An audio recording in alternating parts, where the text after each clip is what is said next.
Shalom saudara-saudara. Puji Tuhan. Tuhan memberkati kita semua pada kesempatan hari ini. Amin. Lamo tak jumpa. Itu bahasa apa ya? Ngerti saya bahasa Jawa. Suwe ora jamu. Jamu sepisan godhong tel.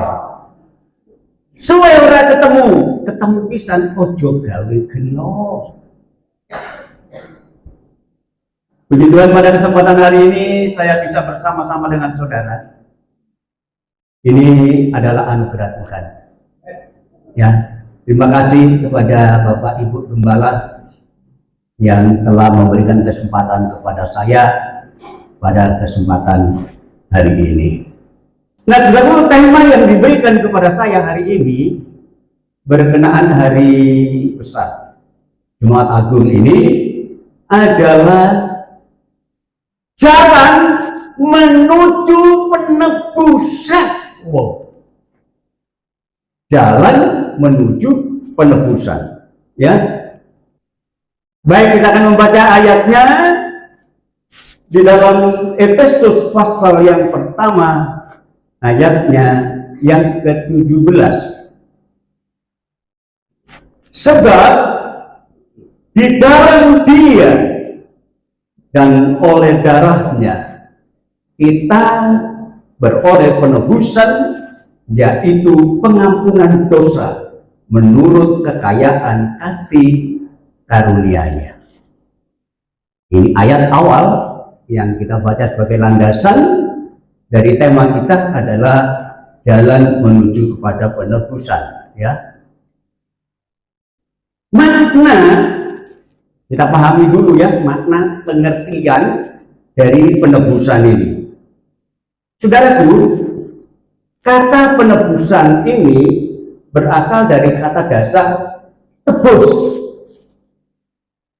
Mau paham arti tebus? Ya. Nah, di dalam dunia pegadaian, kata penebusan itu berarti kita melunasi, membayar hutang kita untuk mengambil barang yang sudah kita gadaikan. Ya.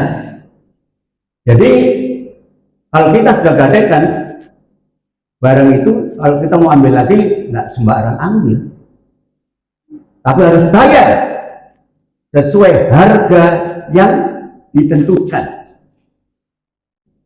Nah, di dalam Alkitab, dalam hukum Taurat itu juga ada istilah penebusan, ya. Dalam Keluaran pasal 21 ayat 7 dan 8, apabila ada seorang menjual anaknya yang perempuan sebagai budak. Saudara, zaman dulu itu orang jadi budak bukan karena cari penghasilan, ya, tetapi dijual oleh orang tuanya. Siapa di sini yang biasa jual anaknya? Nggak ada ya. Oh, anak itu anak kesayangan, saudaraku ya. Tapi di dalam hukum Taurat, di dalam kitab Perjanjian Lama, apabila ada seorang menjual anaknya yang perempuan sebagai budak, budak itu domos. Ya, kalau Untuk orang laki-laki jongos ya. Kalau perempuan apa? Babu. Wah. Anak begitu jadi babu. Ya. Maka perempuan itu tidak boleh keluar seperti cara budak lelaki keluar. Jadi ada aturan main.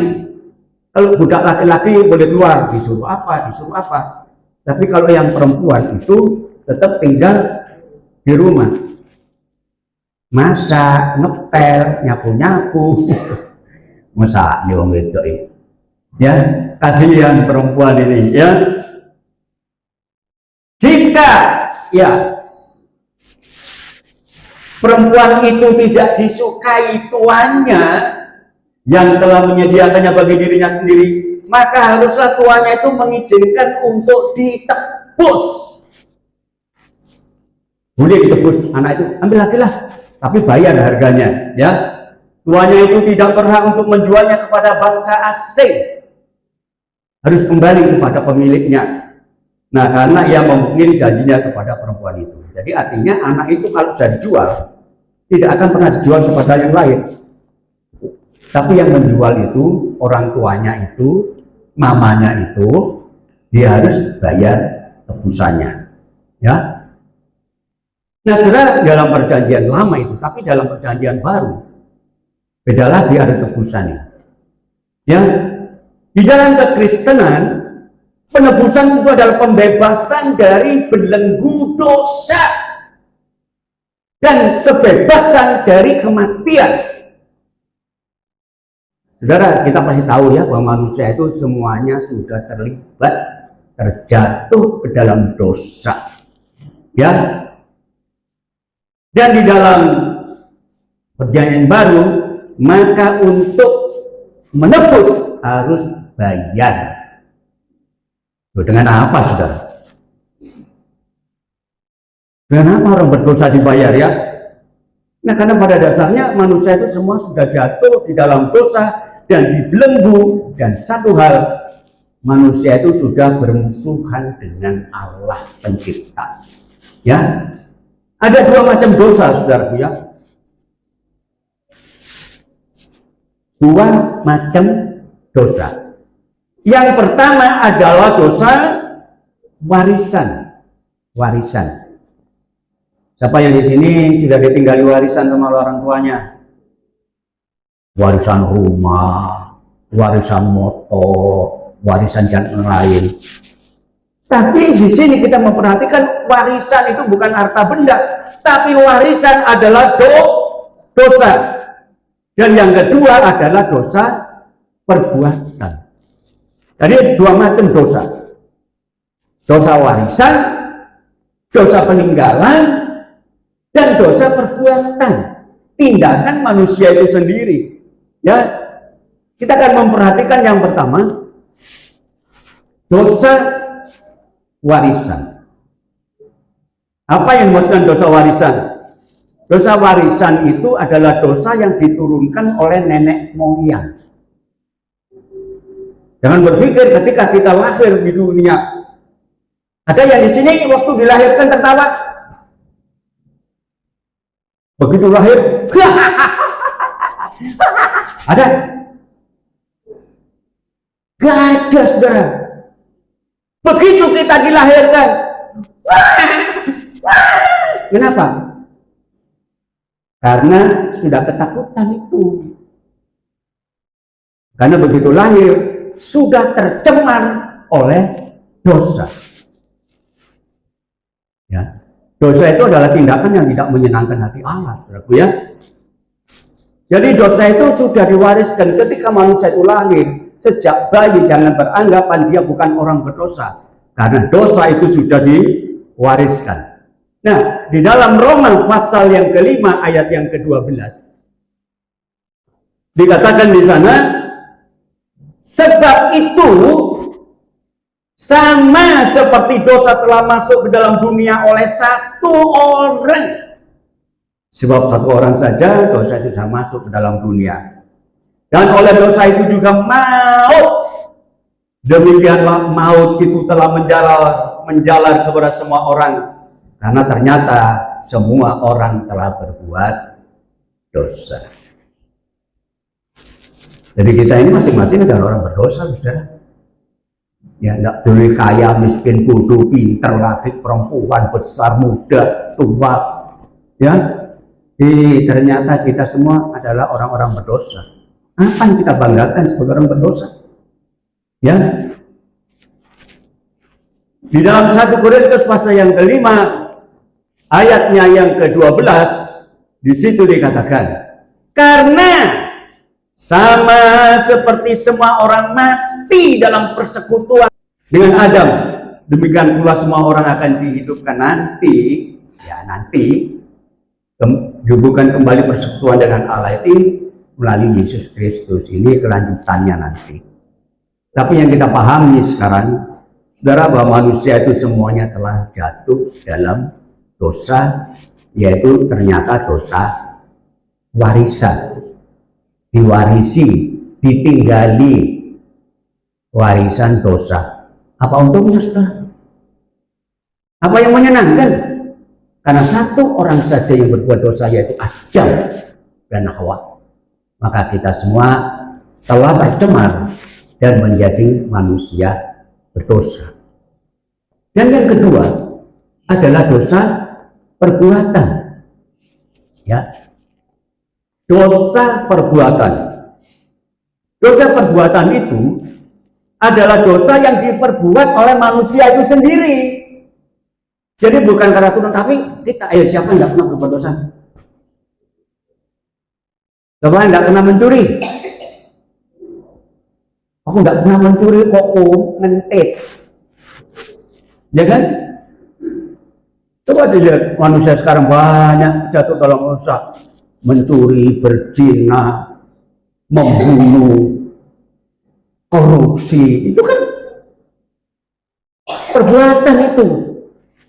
Ya, saudaraku, dan dosa perbuatan ini bukan menjadi tanggung jawab orang lain, tapi tanggung jawab siapa yang berbuat dosa. Ya, jadi kalau anak yang berdosa itu nggak akan ditanggung orang tuanya. Kalau orang tua yang berdosa tidak ditanggung oleh anaknya, tapi ditanggung masing-masing, ya, dari manusia yang berbuat dosa itu. Ya, kita membaca dalam Yeskiel pasal 18 ayatnya yang ke-20. Orang yang berbuat dosa itu yang harus mati. Ini ayat firman Allah. Siapa yang berbuat dosa itu yang harus mati.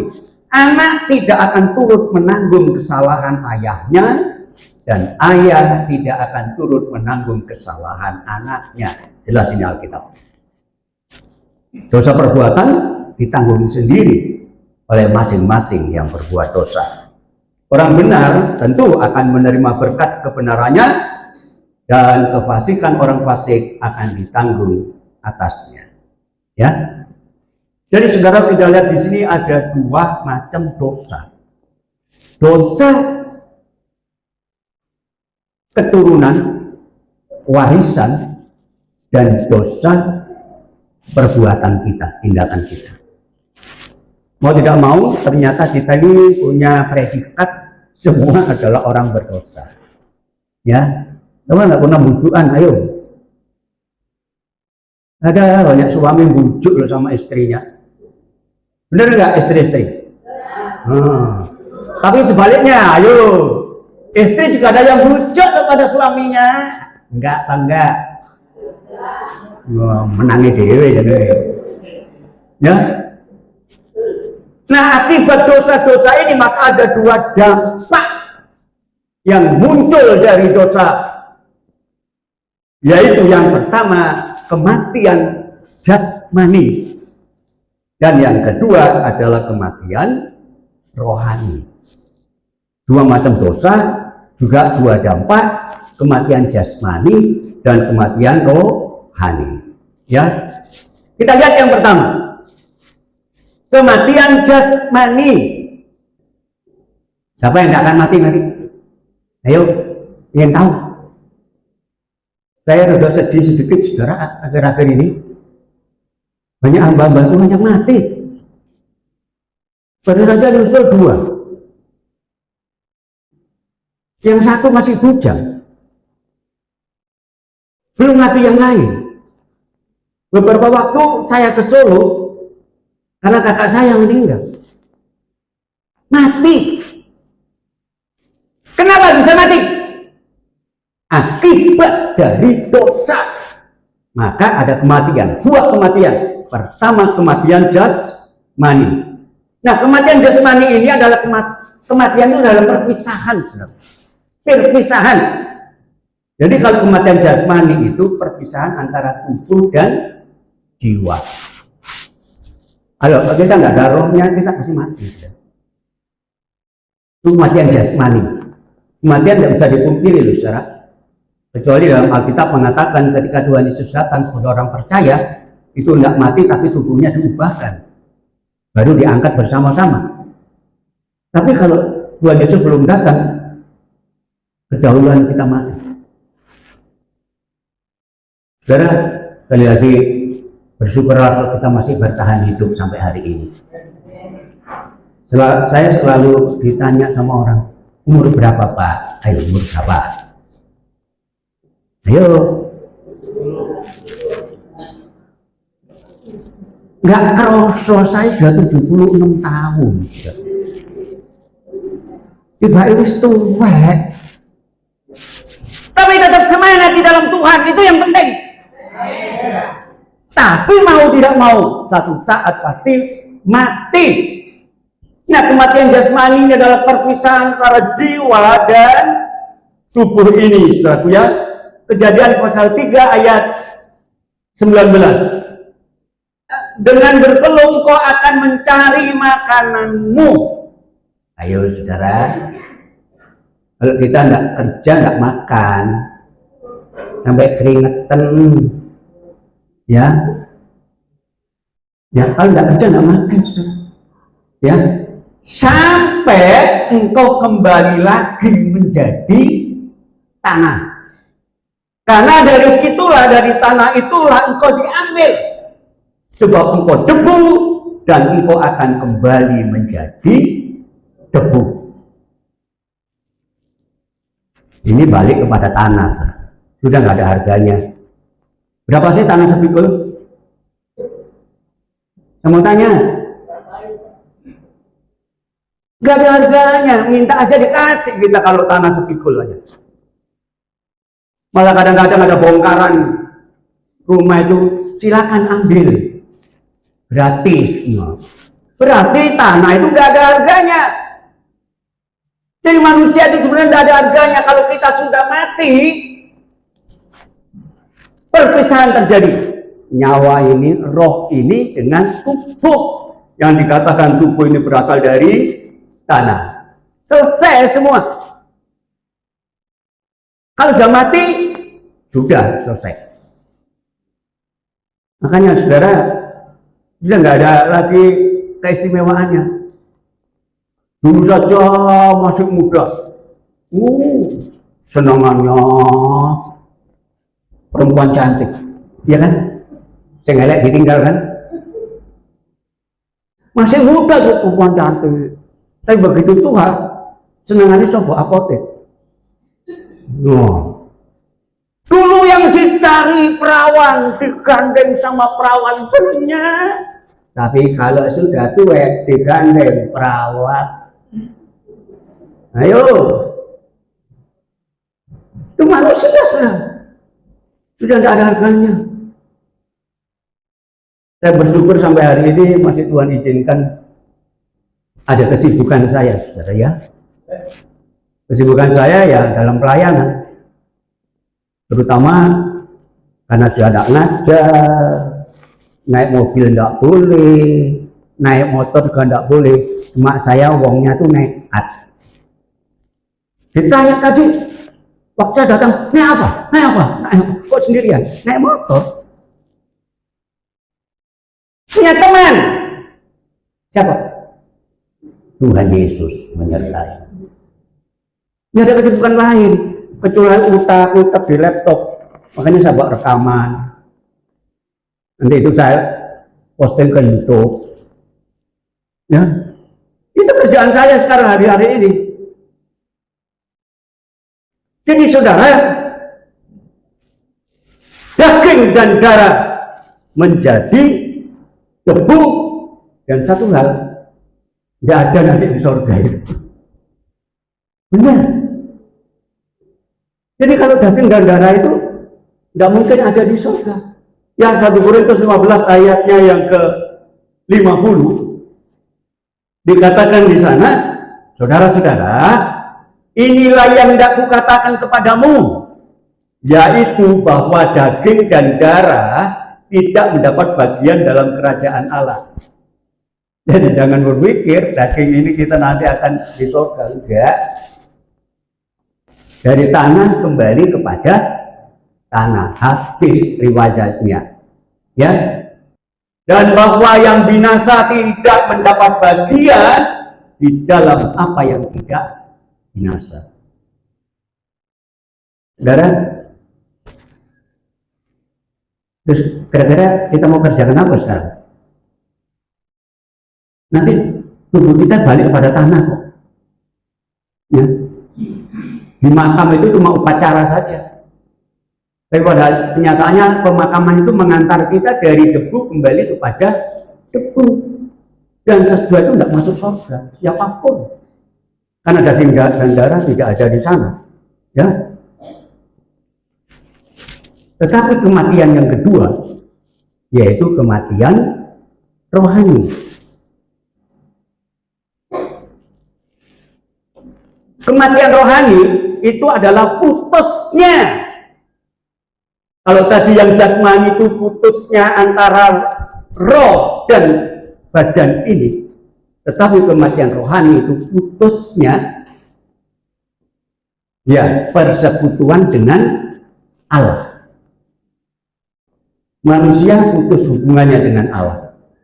Coba kita baca dalam Kejadian pasal 2 ayat yang ke-17. Tetapi pohon pengetahuan tentang yang baik dan yang jahat itu, janganlah kau makan buahnya, sebab pada hari engkau memakannya, pastilah engkau mati. Jelas ini Alkitab mengatakan. Allah berfirman kepada manusia, semua pohon dalam taman ini boleh kamu makan buahnya dengan bebas. Cuma satu yang tidak boleh. Kalau kamu makan, kamu pasti mati. Ya saudara, kematian jasmani, walaupun Tuhan katakan kamu pasti mati, tapi ternyata manusia nggak mati loh. Benar. Secara jasmani manusia masih hidup, ya. Tetapi kematian rohani ini adalah hubungan antara manusia dengan Allah itu putus saat itu. Nggak ada keharmonisan lagi. Ya, coba kita baca dalam Kejadian pasal 3 ayat 8. Ketika mereka mendengar bunyi langkah Tuhan Allah yang berjalan-jalan dalam taman itu pada waktu hari sejuk. Nah saudara, Allah telah berfirman kepada manusia, jangan kamu makan buah ini, sebab pada satu kamu makan, kamu pasti mati. Tapi apa yang terjadi? Manusia melanggar.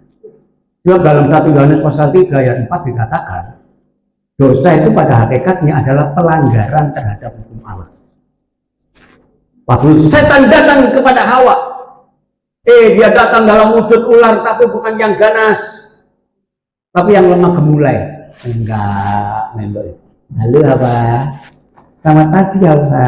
Coba, setan itu penuh dengan tipu muslihat. Ya, Pak Kilar, bagaimana? Enggak, saya mau tanya Hawa tentang pohon-pohon dalam taman ini boleh dimakan buahnya tidak? Ngontok saudara, hafal. Oh boleh semua, boleh saya makan kecuali satu, tidak boleh saya makan. So pada saat saya makan saya mati. Hafal. Siapa yang di sini hafal ayat? Ayo. Saya dulu itu hafal ayat memang. Ya. Makanya saya buat buku berkhotbah dengan tidak membawa catatan ke atas mimbar. nggak usah. Tapi sekarang saya beda lagi. Karena daya ingat itu ya. Ya. Sampai mahasiswa dulu yang pernah tanya sama saya, kalau panggil semua kan opa. Ya, jadi kalau saya di kampus itu jadi orang tua beneran. Opa. Bagaimana sih caranya bisa hafal ayat? Opa hafal. Oh, gampang. Gimana? Kamu minta ya pada bagian kesiswaan, kalau kamu prakteklah di tempat pendeta yang suka bertengkar. Minta. Loh gitu? Iya. Coba bayangkan kalau pendeta itu bertengkar dengan istrinya, yang nyelotot itu ayat-ayat firman Allah semua. Iya kan? Pasti kamu hafal. Oh gitu ya Pak? Iya. Jadi minta ya, bagian kesiswaan, nanti kamu kalau praktek di tempat pendeta yang suka bertengkar. Karena pada satu hari ada istri pendeta mau ke pasar, minta tolong sama suaminya, Pak pendeta ini, Pak tolong saya diantar Pak ke pasar, berangkat sendiri. Loh, ini pendeta kok.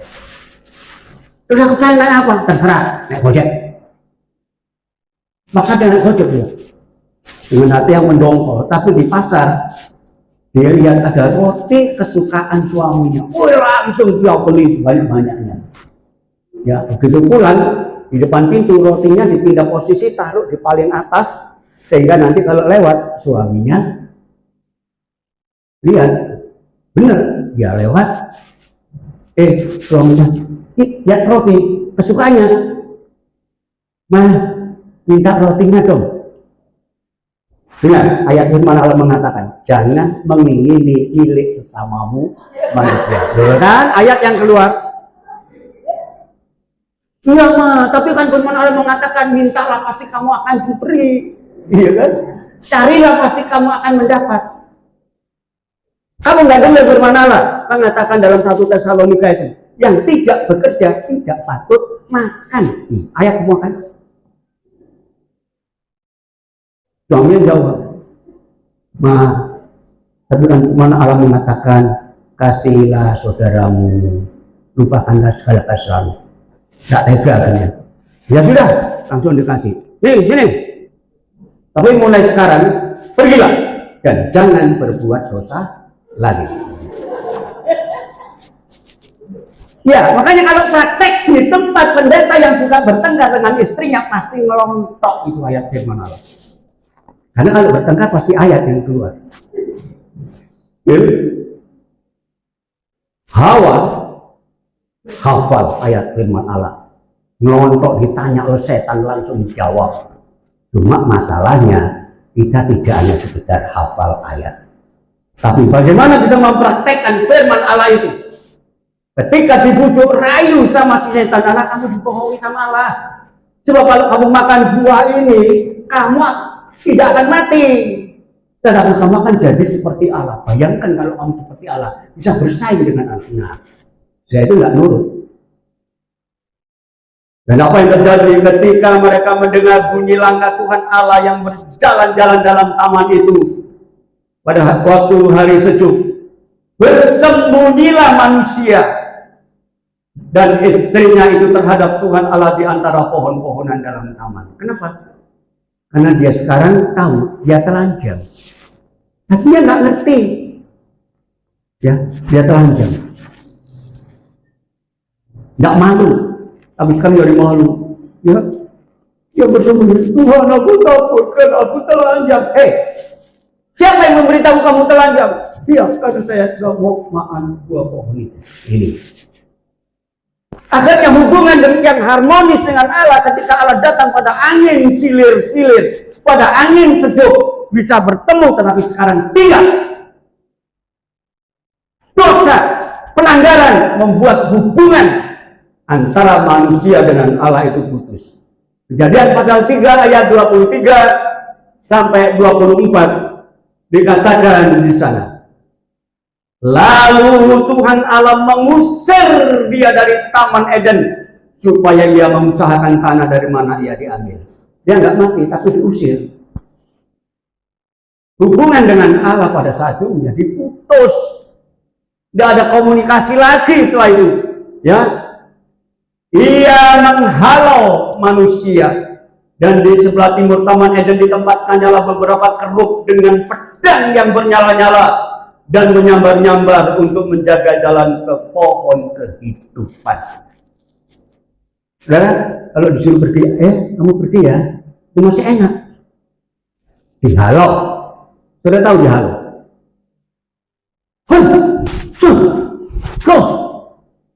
Wah, itu satu ya tindakan yang tidak menyenangkan. Tapi karena dosa, dihalau, diusir. Hubungan dengan Allah saat itu menjadi putus. Putus secara rohani. Memang mereka tidak mati seketika. Badannya nggak mati. Tapi keturunannya yang dia sendiri nanti pada saatnya mati, keturunan juga mati, daging dan nyawanya lepas dari tanah kembali kepada tanah. Tetapi hubungan dengan Allah itu yang harus dipertanggungjawabkan. Kematian rohani, ya. Dan dampak akhir dari penghakiman itu adalah di dalam Ibrani pasal 9 ayat yang ke-27. Dan sama seperti manusia ditetapkan untuk mati hanya satu kali saja, dan sesudah itu belum selesai, dia akan dihakimi. Seringkali orang tidak berpikir loh, saudara. Terus lebih baik mati aja, utang gak bisa bayar, langsung nekat, itu mati aja dah, beres utangnya. Benar. Tapi hubungan dengan Allah itu yang harus bertanggungjawabkan.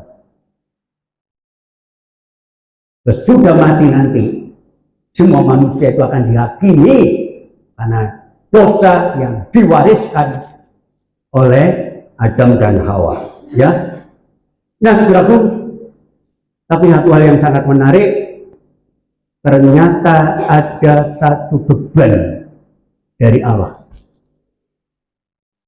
Tuhan mengadakan karya penebusan. Ya.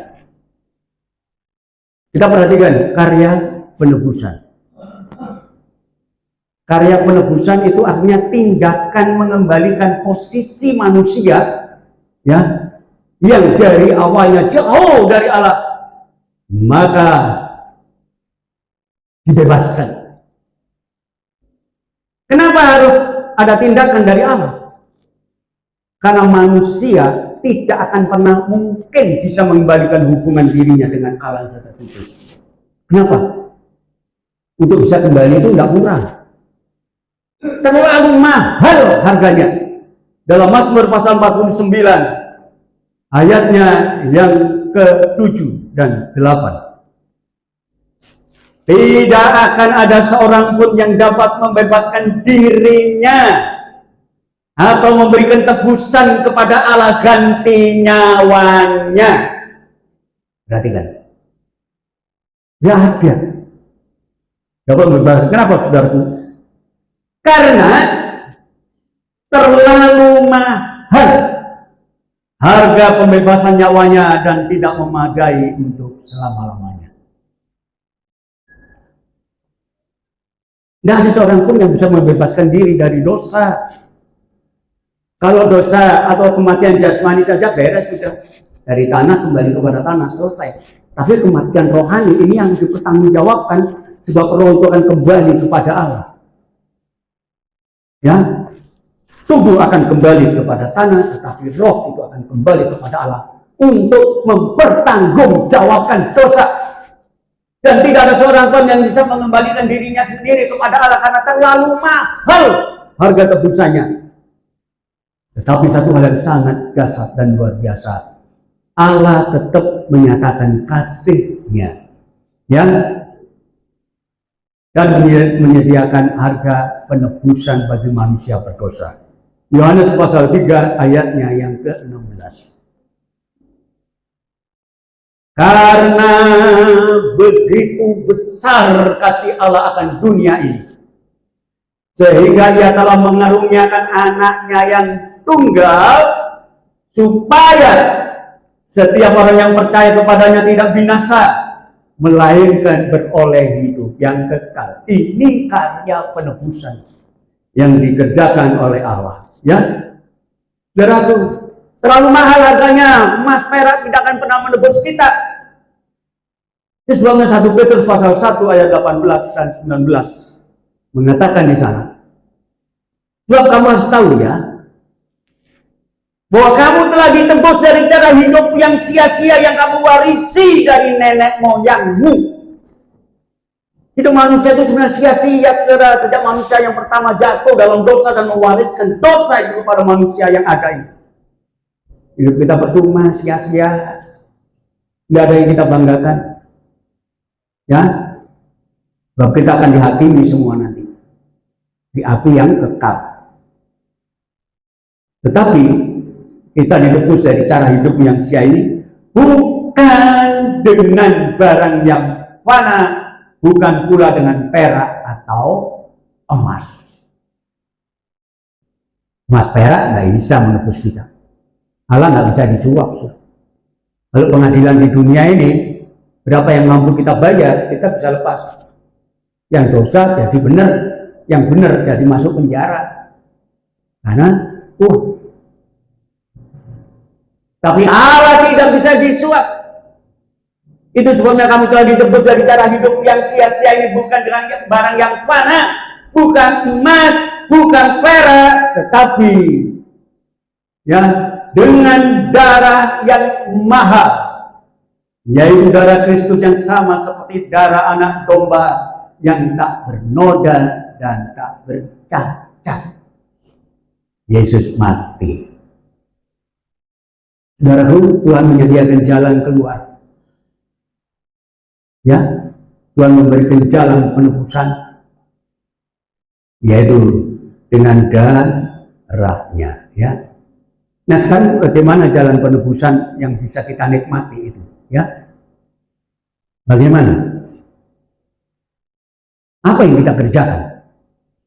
Penebusan sudah disiapkan, sudah disediakan. Ini saudara. Minuman sudah disiapkan di sini. Tetapi bagaimana saya bisa menikmati minuman ini? Ya kan? Karena kemurahan dari saudara, saya disiapkan minuman, tapi belum sempat saya minum. Saya belum merasakan. Sama dengan penebusan sudah disediakan, tapi kita sudah menikmati tidak? Bagaimana caranya? Sebab kalau kita tidak menikmati penebusan, kita tetap mati di dalam dosa kita dan hukuman menanti kita. Bagaimana caranya, saudaraku? Kita berlanjut di sini.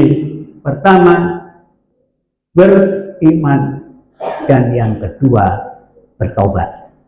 Itu saja, saudara. Bukan emas, bukan perak, tapi penyerahan diri kita. Bagaimana kita bisa menikmati jalan penebusan itu? Pertama, percaya. Tadi dikatakan dalam Yohanes pasal 3 ayat yang ke-16. Karena begitu besar kasih Allah akan dunia ini, sehingga Ia telah mengaruniakan anaknya yang tunggal, supaya setiap orang yang percaya. Percaya kepada siapa? Percaya kepadanya tidak binasa, melainkan beroleh hidup yang kekal. Kuncinya percaya. Percaya saja, percaya saja, percaya pasti kita menang. Percaya saja di dalam darahnya, percaya pasti kita menang. Amin. Modalnya murah, percaya. Tapi banyak orang nggak bisa percaya loh. Penebusan sudah disiapkan, sudah disediakan, sudah ditawarkan, tetapi belum tentu ada orang yang percaya. Ibrani pasal 11 ayat yang ke-6. Tetapi tanpa iman, tanpa percaya, tidak mungkin orang berkenan kepada Allah. Jelas ya? Modalnya murah sebenarnya, tapi sulit dikerjakan. Modalnya adalah percaya, sebab tanpa percaya, tanpa iman tidak mungkin orang berkenan kepada Allah. Sebab barang siapa yang berpaling kepada Allah, ia harus percaya bahwa Allah ada dan bahwa Allah memberi upah kepada orang yang sungguh-sungguh mencari Dia. Saudara datang di sini, apa latar belakangnya? Percaya sama Tuhan? Banyak orang yang ke gereja dengan motivasi lain, karena mungkin bisa dapat utang. Nah, itu sering terjadi. Cari pekerjaan, cari jodoh, di luar nggak laku, barangkali di gereja laku. Benar saudara, kamu jadi orang Kristen apa? Ya karena saya nikah sama si A, nikah sama si B. Nah, dasarnya salah. Kita datang di tempat ini, kita datang beribadah kepada Allah, kuncinya cuma satu, karena kita percaya bahwa dosa kita sudah dibebaskan. Kita jadi bangga kalau orang lain masih cari loh jalan keselamatan. Tunjukkanlah kami jalan yang lurus, tunjukkanlah kami jalan keselamatan. Padahal Tuhan Yesus sendiri mengatakan, akulah jalan kebenaran dan kehidupan. Tidak ada seorang pun yang sampai kepada Bapa kalau tidak melalui aku. Jelas. Sekarang saya sudah bebas. Sekarang saya sudah bebas. Saya bebas oleh darah-darahnya domba Allah. Sekarang saya bebas, bebas, bebas, bebas, bebas. Haleluya. Saya tidak khawatir lagi besok mati kemana. Saya pasti masuk ke surga karena saya percaya Tuhan Yesus. Banyak orang yang tidak ngerti ini, saudaraku. Ya. Kenapa sih kita harus percaya kepada Yesus? Itu penting sekali.